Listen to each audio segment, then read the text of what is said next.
thank you to our 3 sponsors for supporting our podcast. Johnny Russell's Art Caterers and Milltown Pies, who offer fantastic catering services, Alexander Grace Law, who provide modern and client-led legal services, and SBE Furnishings, who offer high-quality furnishings and electrical items at fantastic prices. No, it is an interesting point, and I know what you're saying, Joe, but it's all relative, isn't it? You know, there were young lads who were training with you lot now who were probably enjoying it like you lot did 10 years ago. You know, it's all relative. Yeah, I'd like to think so. Got to. But you know, Johnny, it's a good point that Johnny and Dooch made, in respect of, you know, did so well there. The bar was raised to a certain level, and people expected more of the team. You've also got to think, I think the league's improved with the addition of the other clubs, which has made it harder. But I have got to say, just to throw it out there, maybe for a discussion or just where my thoughts are, I do think we have underperformed in the last 4 or 5 years. Whether, and I don't know what that's down to. I think individuals aren't getting their ability. They should be getting more runs and more wickets. And as a team, we should have been doing a little bit better. But it's so easy to watch from the sides and not understand exactly what's going on in the dressing room or why that is happening. It's just an observation. I think that's a really valid point, Jez. I would agree with you. We have underperformed for the quality in the team that we've had. The only difference is between the really successful years. And the thing is, we haven't finished any lower than 4th, I don't think. And, no. We're sort of counting that as a disappointment. Yeah. But there is still, over a 3 or 4 year period, there was quite a lot of transition of people moving out, people coming back in, new signings coming in. And that's not an excuse, because, you know, you should be able to deal with that. But the sort of dynamics of the team changed from, we had a very, very settled team for 4 or 5 years where you could name 9 of the players who would play every week. Yeah. And you know, they would play regardless. Whereas it's become a little bit more fragmented, I would say. But it's getting it's getting more settled now, I would say. So hopefully this next year we will be there or thereabouts, I think. Yeah. No, that sounds good. So in 2013, you had an exceptional year, Johnny. I did with the league. Yeah, I mean, obviously we won the 2020 that year and finished runners up. I think we've also got beat in the semi-final to Burnley in the Worsley Cup. But I do remember having a good year in the league. There's nothing that stands out to me in that year. Actually, it's a bit of I'd have to probably think of certain games, but I do remember. I said this to Joe actually in a previous conversation. I felt that what we did that year, I felt was a little bit unlucky in terms of what we actually came away with at the end of the season. Yeah.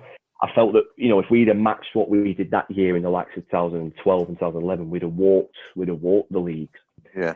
That year was just a year for Zaidi. Him and Accrington just walked the league. It was just ridiculous. I mean, the guy scored 1,500 runs, and I think about 80 wickets. So it was just one of those years where, you know, we didn't have the luck our way, and we didn't achieve in the league. But in terms of my performance, I do remember having a really good year. I remember needing coming to the last game of the season. We had Tomlin at home. I remember needing about 155 or 160 to get to Blez's number. For Lowerhouse, and I got 69. But I remember Newbit it slips, and he was giving me some shit, and he would just obviously mention about getting me to the ton, trying to get into my head. And I remember just putting one down mid off throat, and that dream was over with. But good year overall. Not great. To be fair, the 2021 that we won weren't the best. Might have been a couple of innings maybe, but weren't the best. I don't remember getting any in the final. I didn't get any in the final against Rami at home. I remember Ben having unbelievable innings in the final. But it's a great year. Again, it was nice for that 2020 comp in the pink kit. Me and Ben have got a good picture that I've got framed somewhere in the house with the flag up. Great year. It's been brought to my attention that year by our resident staff about you were a lot closer to beating Blez's record. Joe, have you got those details, Dooch? I have. Yes, I have, yes. It's probably going to be painful listening this, John, but on the 10th of August, you got 52 against Rishton. And at that point, there's 5 league games left, and you're on 666 with 5 games left. And in the next 4 games, you went 10-5-2-9, and then finished with 69. Yeah, it's because Burnley's tucked in there for some reason. Remember in Burnley at home and I got a 2. So you ended up with 7-6-1. What's Blez's record? 8-5-7. Yeah. Yeah. So 90-ish short, and in the 4 games the 4 of the last 5 games you got combined 26. And Dooch, there was 21 innings that I battered. So that's 5 innings short of Blez's as well, which is more of a kick in the dick. Because I remember a lot of games being called off that year. But it's funny you should mention that game, Dooch, the 52 at Rishton, because you should remember that. That's the game you came out and batted with me at number 3. I do. I remember it very well. And that's probably the hardest, most is grafters even a word? I grafted my knockers off for that innings. And I remember getting to 50 and I was that exhausted. I just thought, right, I'm going to go for it now. And I put one right down long on throat. Blez comes in and what does he do? Just gets 60 with his dick. I thought, right, real do. Real do, just rub it in, pal. And I remember coming to the end of the innings, someone actually we're in the change rooms and someone brought it up about me being close to the record, and he knew, he actually mentioned, he like touched up on it, and he sort of said, yeah, it's closer than you think. So I was like, I was at 660 with them 5 games remaining, so I think to be fair, Joe, I think there's a little bit of pressure on me, Dooch. I think I was aware of it. Yeah, I was going to ask, that's what I was going to ask you. Were you aware of it? Because I think I was. We asked Blez when we had him on, and he kind of said that he wasn't really aware of it until much later in the season. Yeah, correct. Yeah. So were you aware of it in that particular run of games, and do you think it might have had an impact? I do. To be fair, I do because I think I just got excited and got myself worked up. To me, although it's only 200 runs away in 5 games, an average of what? I can't do any quick maths here. Whatever, just less than 50 a game. It was just one of them where, I get myself worked up and I just thought, right, just get on with it. And then whatever happened the last game. But I actually remember my dad knowing the difference. So I was aware of it in the end. But it's just one of those seasons where I thought, it is. And to be positive and to look forward to, you're only 26. Yeah, there's some good sides in the league, but you're a great player. Get a good summer. It's on. It's definitely on for 2 or 3 of our players. Yeah, absolutely. I've no doubt in that whatsoever. I mean, Ben's definitely capable of doing it as well. So, and I think Blez want nothing more than to hand it over to the likes of myself or Ben. Yeah. He's that type of guy. So I mean, he is. Yeah, it's one of those things. Yeah. Maybe I cross that milestone. We'll wait and see. Yeah, let's hope so. Fingers crossed. So, 2013. You're obviously, a very well-established player now, one of the best amateur batters in the league. And then, so when has it started to come to you, and the clubs coming to you around going playing for a side to get paid? When's that started? I got a couple of inquiries at the end of 2012. They were just straight up no's because I was young and I thought, I've got county commitments here, not bothered, happy where I am. 2013, got a couple more again, same response. And then 2014 would have been the year, I think I left, I didn't play 2016, 17, 18. So 2014 and 15, 2014, 2015, I was still at Lowerhouse when Corbus was there. So I got offers pretty much every year from 2012, but they sort of gradually, one more club would sort of speak to me. As each year came by. So What were your thoughts around that? What were you're still a young lad, you're still daft as a brush. I'm sure your dad's trying to give you the right advice. What were your thoughts around doing that? I want to go off and play some money, or what? Weren't interested at the time because no. I'd have been 2014 and 15. I'd have still been 18, 19, 20. So that is literally where I was probably at the peak. Where I was on the county circuit. I had a couple of opportunities playing in the 2s with them with the big boys. So it was just one of them where I was happy being at the grassroots club.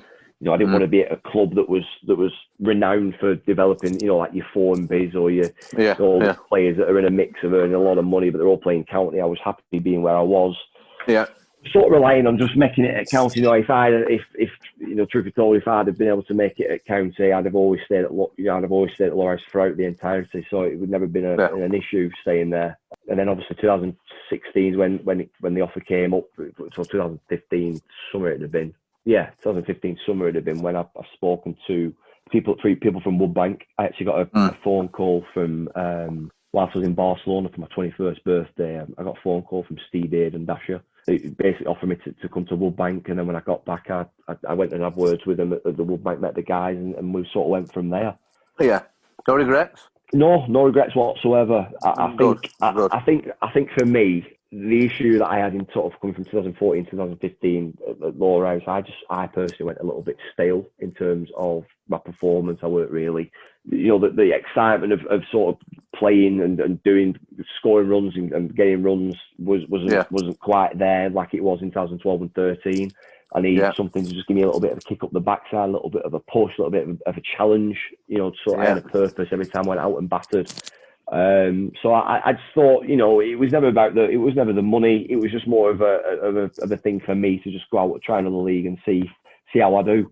And I've certainly no regrets whatsoever, because I think I've come back twice the player since doing it. Yeah. Twice as crackers.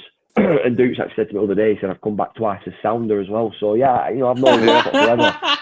No, well, to be honest, you can't be more sounder. So just tell us what was it like being the mainstay of a side, someone who's got to be getting the runs and winning games for 10 other amateurs. What was it like for you? Good when you're doing well, really good when you're doing well. Horrendous when you're doing shite. I think the biggest issue I had, the biggest challenge I had, is the fact I just don't bowl. Please don't get onto that bit. I don't bowl. So, in terms of contributions, I only have one way of contributing, that's scoring runs. So to do that every game, week in and week out, was difficult. The first year, I didn't struggle whatsoever. I scored 900 runs in the league. And then, it was one of them where they'd resign me for the second year. Because obviously, following on from that year, I thought everything went well. I got a much promotion to the Prem. So it was one of them, another challenge, different league, different level. And I stayed there for another year, and I just thought, right, let's give it another go. So when the next year into the Prem division, I think we finished something like third, and I got like 6,500 runs in the league.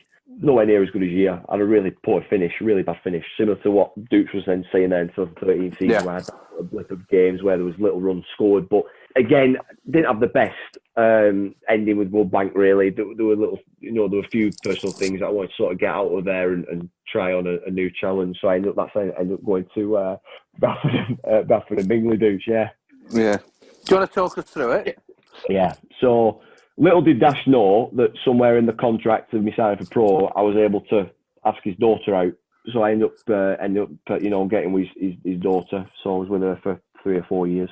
We had a bit of an up-to-do, a bit of a fallout in the second season. So coming to the end of the year, I weren't really enjoying myself. So I thought, right, I think it's time to move. Did stay with Phoebe for another year. Please edit this bit out.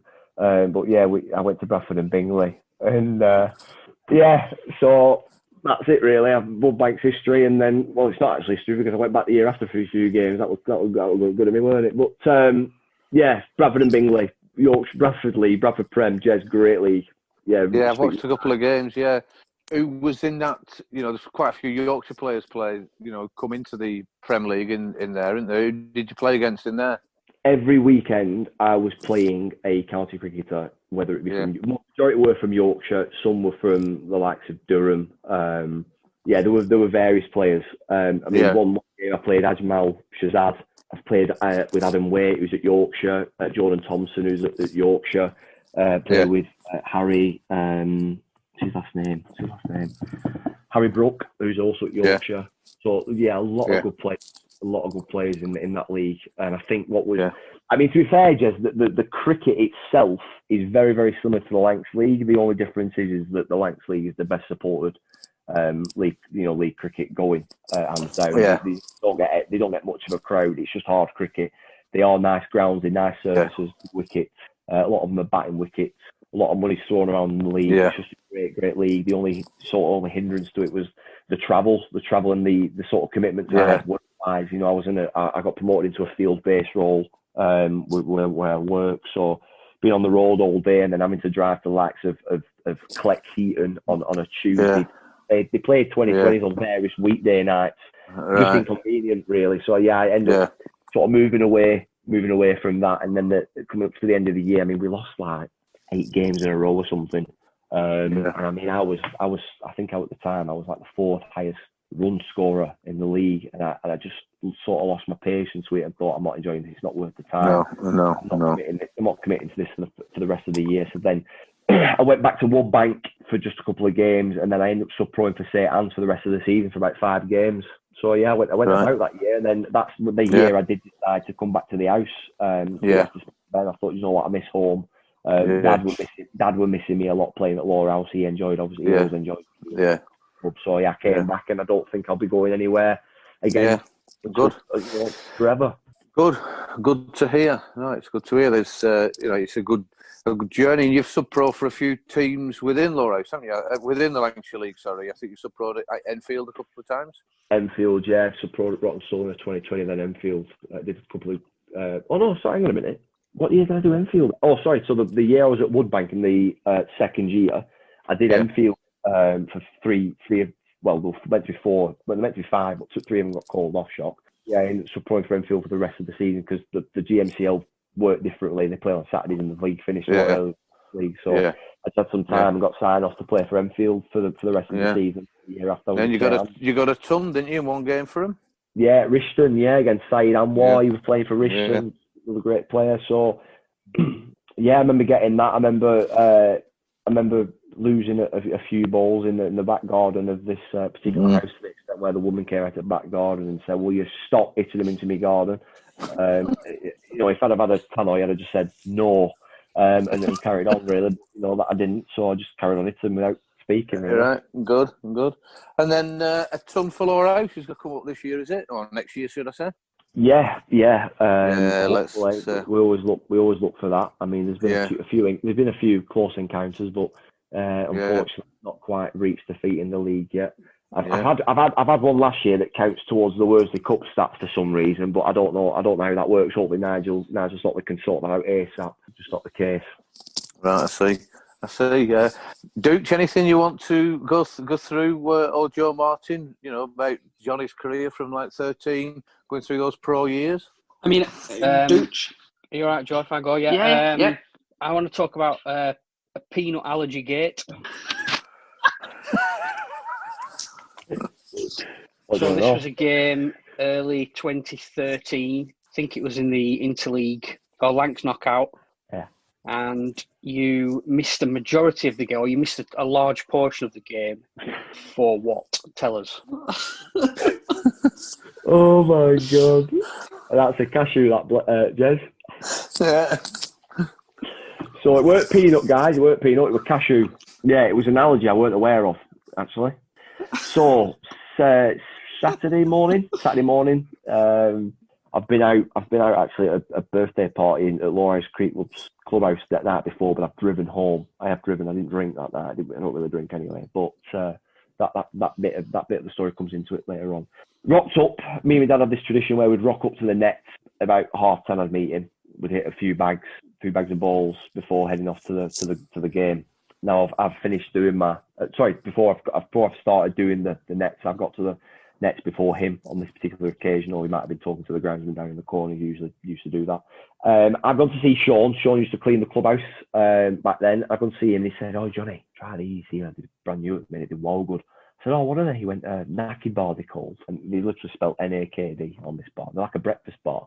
He goes, "Here, look at this chocolate orange flavour, mate." I went, "Oh, I'll give it a try. I mean, I like chocolate, love orange mixture, Terry's, love it. Let's give it a go." As one bite, I shit you not, it was disgusting. It was disgusting. It tasted like piss, right? Next thing you know, my mouth just begins to water like a waterfall. And then instantly, it just dried up. It dried up. All of a sudden, I've had my tonsils out, right? But you know the big, thick, dangly bit at the back? That was that swollen. It was sat on my tongue, right? I like it.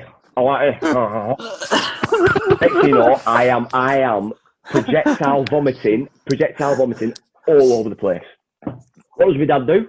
Comes over to the clubhouse 10 minutes later. I'm there, over at step, giving it all this. You're fucking rough, aren't you? No, I didn't drink last night. No, what are you? You fucking rough, aren't you? You had a drink last night, didn't you?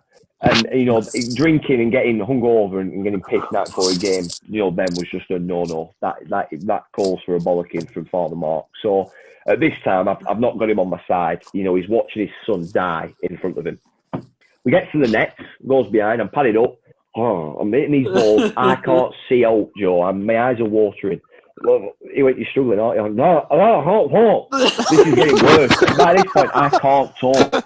Tinker is messing around with his little lad in the net. So he comes on. Look at him. Tinker grabs my face. He goes, "Mark," he says, "I'm not being funny, mate. You have to take him to hospital. Look good." Next thing you know, all I remember is being past his seat. I get to A&E. I get seen to ASAP. They give me this medication. 3 minutes later, I'm outside puking that up. Next thing you know, I wake up on a drip on this hospital bed, just like, what does my dad do? He fixes the place up, takes me to Tottington. I get padded up and goes out and back, finish not out with Jack Kenga, about 12 not out. I were green for rest at weekend. And then he says to me, he has the audacity to say to me at the end of the game, "Ooh, I don't think I should have played. Should have played really early, should you?" Should have not, Dad. Cheers for that, mate. Yeah, I only look like Wicked Witch off Wizard of Oz. So the bottom line is, Sean Eaton, your cousin, gave you something that almost killed you. He could have got himself in some serious trouble for that. Yeah, he could have done. Yeah, I mean, I did obviously go and get some blood tests following that anaphylactic shock, they like to call it. Got a couple of EpiPens. It transpired that I am allergic to cashews. It was like there was like a range of things that came up on the sheet, and it listed from like more severe to not severe. Now cashews was like more than 100, and then it moved down the scale. It had peanuts on there, pistachio, it had pine nuts on there, so pesto. I have had some experiences with pesto, unfortunately, as well. And also, guess what else was on there? Soya and house marks, as in dust, bit of dust. So yeah, turns out I'm just a big, massive I'm just allergic to a lot of things. Brilliant. Right, interesting. A good fantastic story, that. Duke, anything else we need to quiz him about? Yeah, he's the only batsman in Lowerhouse history to be out-handled the ball. Oh, God, no. As a matter of fact, your stats are wrong because I'm not. I'm the second. All right, okay. Who was the first? I don't know. Stanley Eaton told me, and there was a really old... You'd have to get him on the call, mate, to clarify. There was a really, really old player back in the day. I'm talking like when the original Matt Walker played. Sound Matt Walker. Yeah, but this one against... this was the season I came back, weren't it? So not last year before, against Crompton at home, batting first. Yeah, same story really, Jez. Typical me, just grafting away, get it coming to, getting a bit comfortable, hit a boundary, starting to see the ball a little bit clearer. And then I've decided to block this ball, mistime the ball's dropped to the floor.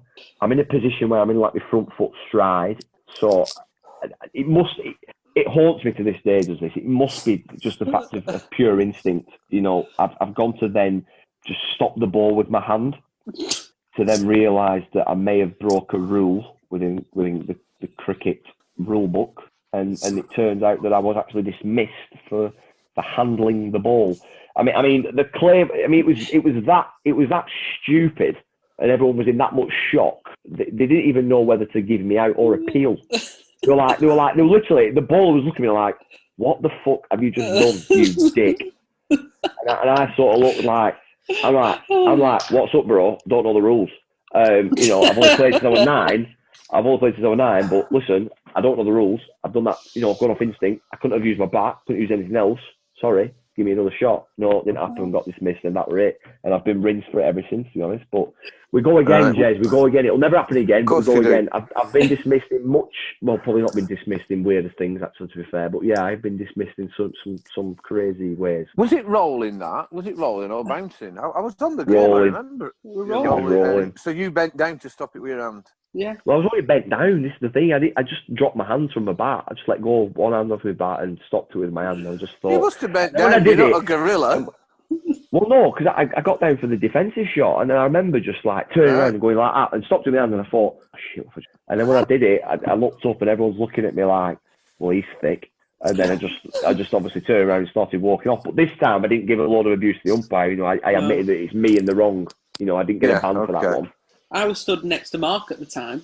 I was having a chat with him as I usually do at the start of a game. We were just kind of looking at each other in disbelief, as to say, well, only this could only happen to Jonny. And then I walked round with Jonny afterwards, and we got stopped by Stan, and he went, "What were you doing?" He went, "How am I supposed to know the rules?" Yeah, I do. I mean, it's still a thing to this day. I mean, there's always been when I've battered, Jez, there's always been a thing where I've had to know where my dad sat, right? So I've always needed to know where my dad is when I'm batting. And you still do that now? Yeah.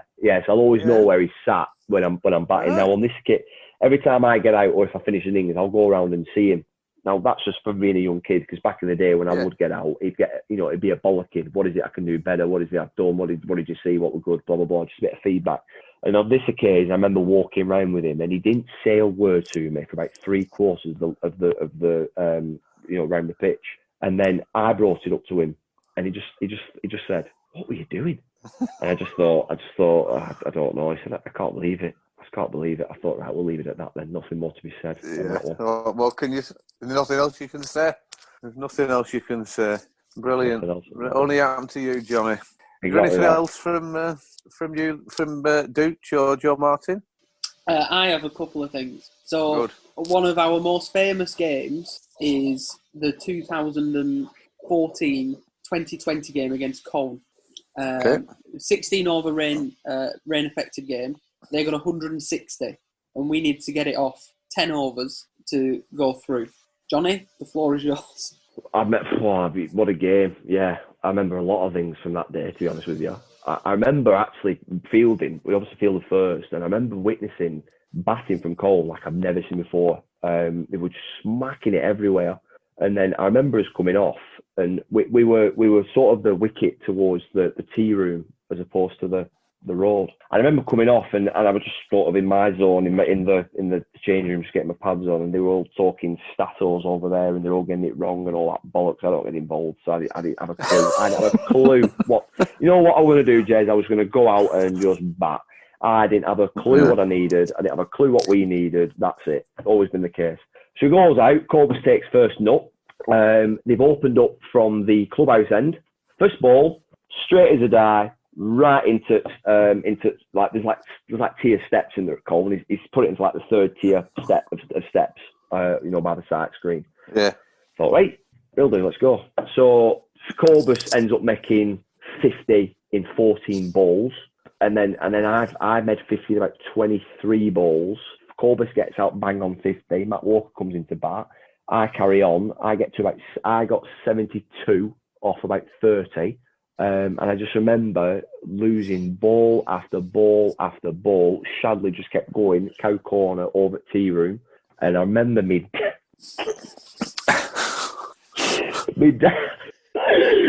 dad had gone to his car, got our bag of balls in this like booze bag for life that was half red stained because of all the leather from all the saturated water.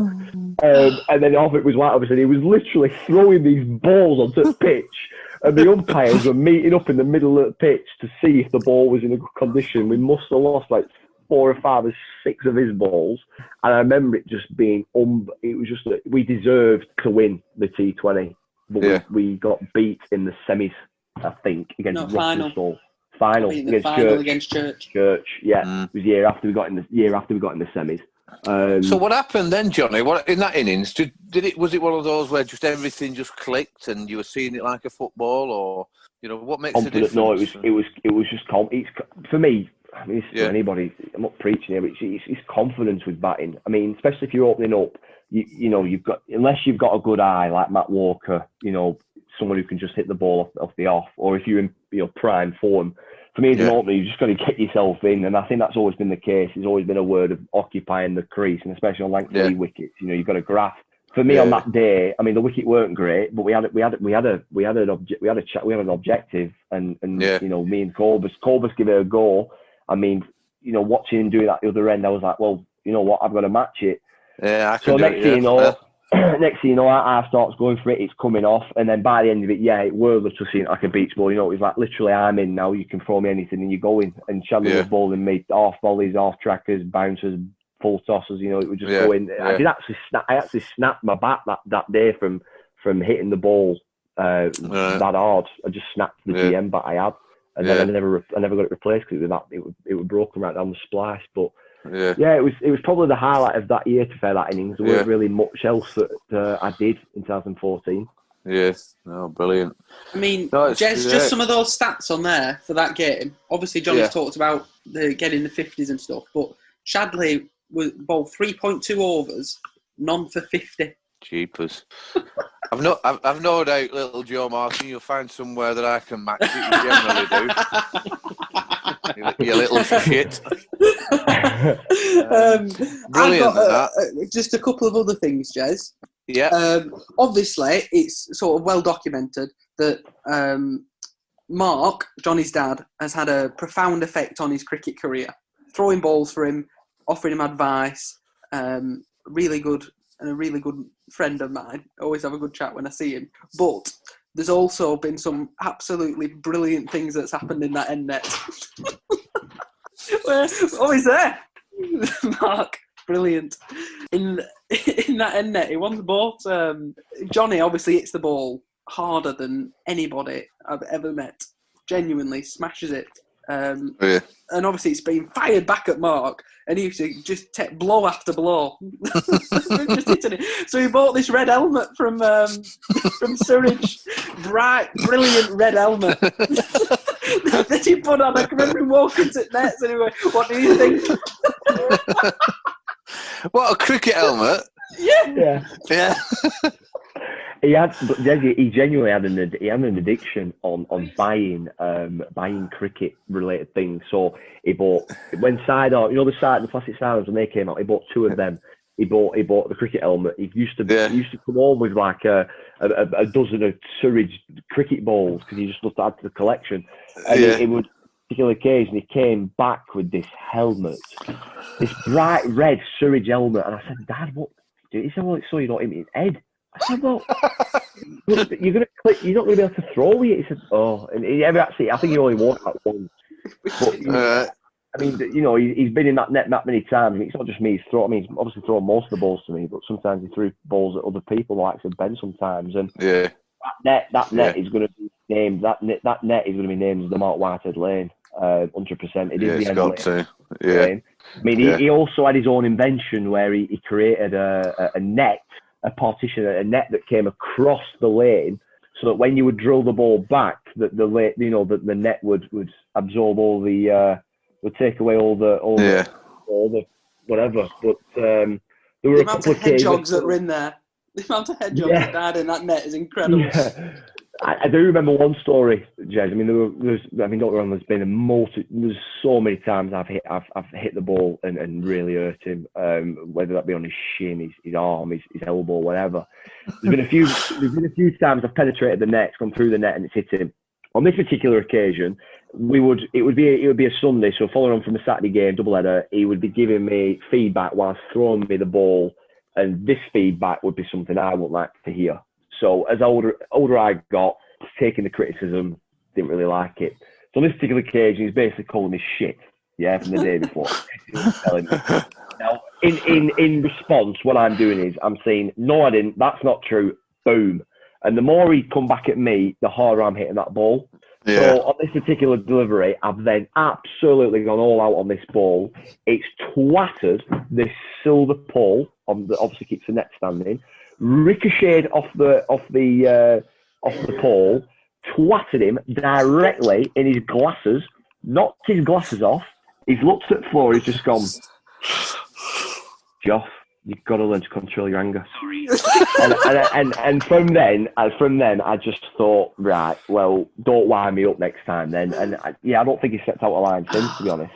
Right, you sorted him out. Brilliant. Oh, fantastic. Great memory. So that's it. That's all from me. Brilliant. Absolutely brilliant, Johnny. It's been an absolute pleasure. I think you are the youngest one that we've had on. It's been an I've really enjoyed it. Yeah, you're a character.